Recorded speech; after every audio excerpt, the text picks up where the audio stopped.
लेकिन यही में हमारा और एगो गीत बहुत वायरल है।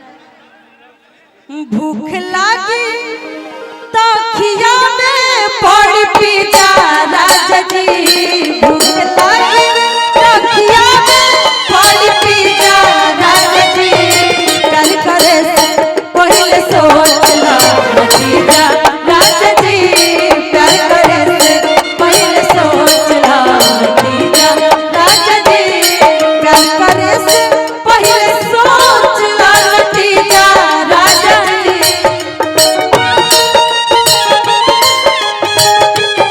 भैया लेकिन आज तक क्यों खियाइले बाना, खाली झूठो के हम गावत हैं। प्यार करे से पहले सोच ला नतीजा राजा जी, प्यार करे से पहले सोच ला नतीजा, प्यार करे से पहले सोच ला नतीजा राजा जी।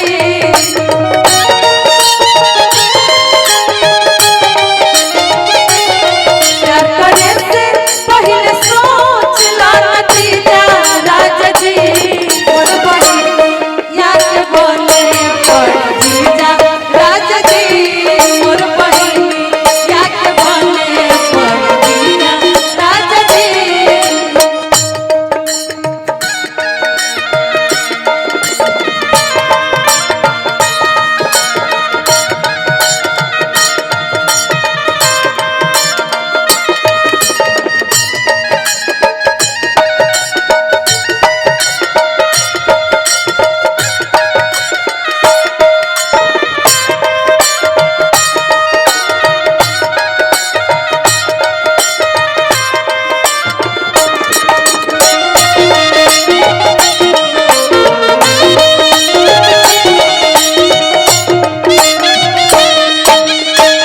अगर लड़कियां हमनी लेखा रही तो यह बात कही, प्यार करे से पहले सोच ला नतीजा राजा जी, मोर बहिन याद बने पड़ जीजा राजा जी, मोर बहिन याद बने पड़ जीजा राजा जी।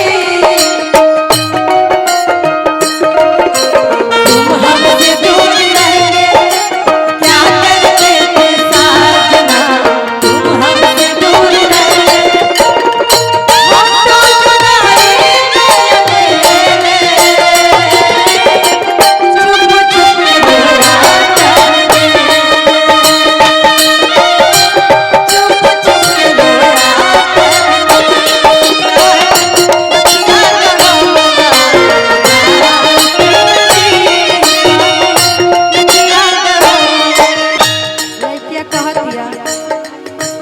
रह चाहे दिल्ली चाहे रह गुजरात में,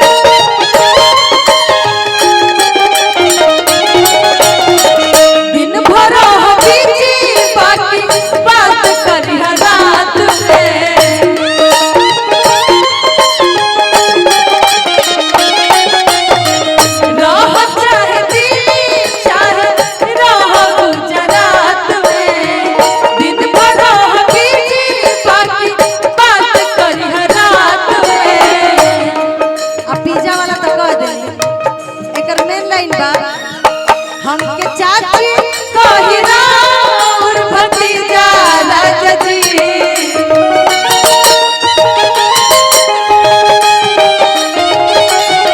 हमके चाची कही राउर भतीजा राजा जी, प्यार करे से पहले सोच ला नतीजा